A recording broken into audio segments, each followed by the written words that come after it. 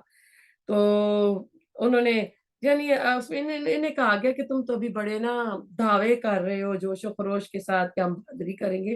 ایسا نہ ہو جب اللہ تعالیٰ جنگ کی اجازت دے اور سپہ سالار بھی مقرر ہو جائے تم ایسا نہ کر سکو۔ تو انہوں نے پھر آخر کیا تو وہی تھا۔ اگلی آیت پہ چلتے ہیں، آیت نمبر 247۔ اور انہیں ان کے نبی نے فرمایا اللہ تعالیٰ نے طالوت کو تمہارا بادشاہ بنا دیا ہے۔ تو کہنے لگے بھلا اس کی ہم پر حکومت کیسے ہو سکتی ہے؟ اس سے تو زیادہ حقدار بادشاہت کے ہم ہیں، اس کو تو مالی کشادگی بھی نہیں دی گئی۔ نبی نے فرمایا سنو، اللہ تعالیٰ نے اسی کو تم پر برگزیدہ کیا ہے اور اسے علمی اور جسمانی برتری بھی عطا فرمائی ہے۔ بعض یہ کہ اللہ جسے چاہے اپنا ملک دے، اللہ تعالیٰ کشادگی والا اور علم والا ہے۔ اب انہوں نے جو ہے نا اعتراض کیا تو اللہ تعالیٰ کہہ رہے ہیں کیونکہ یہ سوچ رہے تھے مال و دولت ہماری، جس طرح بالکل طائف کے جو سردار تھے جب نبی صلی اللہ علیہ وسلم طائف گئے تو انہوں نے اتنی حقارت سے کہا تھا کہ کیا اللہ تعالیٰ کو تو یہ نبی صلی اللہ علیہ وسلم نظر آ گیا تھا، ہم نظر نہیں آئے تھے؟ اتنے بڑے اعلیٰ سردار یہ نبوت ہمیں ملتی تو میں کیوں ملی ہے نا؟ تو وہ نہ کہتے ہیں وہ نہ صرف جو جس کو دی گئی وہ نہ صرف قد آور تھا بلکہ اللہ نے اسے علم اور فہم بھی عطا کیا ہوا تھا۔ وہ امور جنگ سے بھی واقفیت رکھتا تھا۔ تو تمہارے نزدیک عزت اور سرداری کا معیار صرف دولت ہے، مگر اللہ نے ان دو چیزوں کی بنا پر چنا ہے۔ ایک تو وہ جسمانی طور پر مضبوط اور طاقتور ہے، اس دور میں ظاہر بات ہے کہ اس کی بہت ضرورت تھی۔ دوسرا یہ کہ اللہ تعالیٰ نے اسے علم اور دانش مندی بھی دی ہے۔ واللہ یؤتی ملکہ من یشاء، تو اللہ تعالیٰ جس کو چاہتا ہے دیتا ہے، وہ بڑی وسعت والا ہے۔ ان کے نبی نے آیت نمبر 248 پہ ان کے نبی نے پھر کہا اس کی بادشاہت کی ظاہری نشانی یہ کہ تمہارے پاس وہ صندوق آ جائے گا جس میں تمہارے رب کی طرف سے دل جمی ہے، آل موسیٰ آل ہارون کا بقیہ ترکہ ہے، فرشتے اسے اٹھا کر لائیں گے، یقیناً یہ تمہارے لیے کھلی دلیل ہے اگر تم جانتے ہو تو۔ طالوت کی جو بادشاہ کی علامت کے طور پر وہ صندوق جو ہے تمہارے پاس آ جائے گا، اصل میں یہ تابوت سکینہ لکڑی کا ایک صندوق ہے جس میں بنی اسرائیل کے انبیاء کے تبرکات موجود تھے۔ یہودیوں کا دعویٰ تھا کہ یہ صندوق اب بھی مسجد اقصیٰ کے نیچے سرنگ میں موجود ہے۔ انہوں نے بعض رائے سے فوٹو لے کر اس کی دستاویزی فلم بھی بنائی ہے۔ تابوت سکینہ حضرت سلمان کے تعمیر کردہ ہیکل کے تہہ خانے میں رکھا ہوا تھا، وہیں پر ربائین ان کے جو عالم ہوتے ہیں تھے، جب اس ہیکل کو گرا دیا گیا تو وہ اسی میں دب گیا، وہ تہہ خانہ چاروں طرف سے باندھے ہو گئے اور ان کی لاشیں تابوت سکینہ کے اندر ہی رہ گئی۔ تابوت سکینہ میں بنی اسرائیل کے لیے بہت بڑی روحانی تسکین کا سامان تھے۔ ہمارے پاس حضرت موسیٰ حضرت ہارون کے تبرکات ہیں، اس میں عصا موسیٰ اور وہ تختیاں زمرد کی بھی ہیں جس پر تورات لکھی گئی تھی۔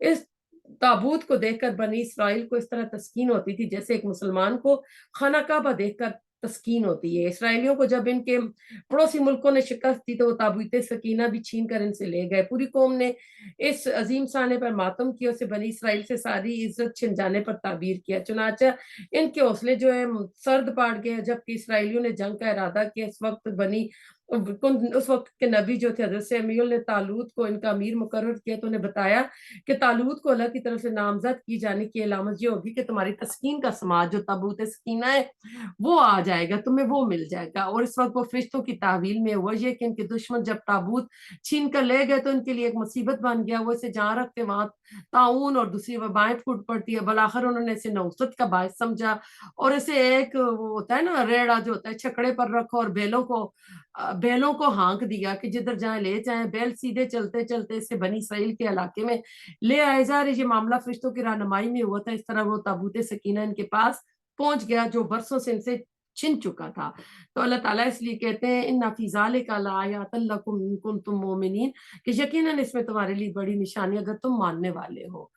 تو جب حضرت طالوت لشکروں کو لے کر نکلے تو کہا سنو اللہ تعالیٰ تمہیں ایک نہر سے آزمانے والا ہے، جس نے اس سے پانی پی لیا وہ میرا نہیں ہے، اور جو اسے نہ چکھے تو وہ میرا ہے۔ ہاں یہ اور بات ہے کہ اپنے ہاتھ سے ایک چلو بھر لے، لیکن سوائے چند کے باقی سب نے وہ پانی پی لیا۔ حضرت طالوت مومنین سمیت جب نہر سے گزر گئے تو وہ کہنے لگے جنہوں نے زیادہ پانی پیا تھا آج تو ہم میں طاقت نہیں ہے کہ جالوت اور اس کے لشکروں سے لڑیں، لیکن اللہ تعالیٰ کی ملاقات پر یقین رکھنے والوں نے کہا بذا اوقات چھوٹی اور تھوڑی سی جماعت بڑی اور بہت سی جماعتوں پر اللہ کے حکم سے غلبہ پا لیتی ہے۔ اللہ تعالیٰ صبر کرنے والوں کے ساتھ ہے۔ تو اصل میں ہر کمانڈر کے لیے ضروری ہوتا ہے کسی بڑی جنگ سے پہلے اپنی ساتھیوں کا جوش فتولا جذبہ حوصلہ جو ہے نا اس کو پرکھے جان۔ یہاں بھی نا غزوہ بدر سے بھی پہلے رسول اللہ علیہ وسلم نے بھی ایک مشاورت کی تھی۔ یہ لشکر اور جو بدر کا لشکر تھا دونوں کی تعداد بھی سیم تھی اور دونوں کے پاس جو چیزیں تھی یہ بھی کمزور تھے، اتنا نہیں تھا، اور دشمن جو تھا طاقتور تھا۔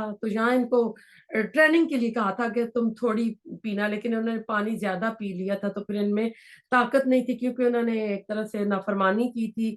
تو جالوت جو تھا ان کا جو دشمن تھا وہ ولما برزوا لجالوت وجنودہ، جب ان کا جالوت اور اس کے لشکر سے مقابلہ ہوا تو انہوں نے دعا مانگی کہ اے پروردگار ربنا افرغ علینا صبرا وثبت اقدامنا وانصرنا علی القوم الکافرین، کہ پروردگار ہمیں صبر دے اور ثابت قدمی دے اور قوم کفار پر ہماری مدد فرما۔ تو انہوں نے پھر وہاں پہ یعنی جب طالوت کا دیکھا تو انہوں نے پھر یہ دعا مانگی اللہ تعالیٰ سے کہ ہمارے اللہ تعالیٰ ہمیں اس پہ ثابت قدمی دینا۔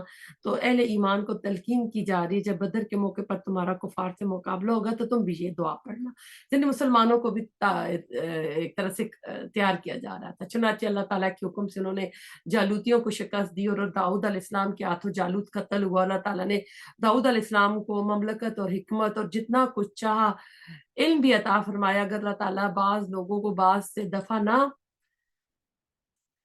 کرتا تو زمین میں فساد پھیل جاتا، لیکن اللہ تعالیٰ دنیا والوں پر بڑا فضل و کرم کرنے والا ہے۔ تو یہ داؤد وہی داؤد علیہ السلام ہے جو جلیل القدر نبی اور بادشاہ ان کے بیٹے حضرت سلیمان تھے۔ تو رات سے معلوم ہوتا ہے کہ داؤد علیہ السلام ایک گڈریا شیپرڈ تھے اور جنگل میں اپنی بھیڑ بکریاں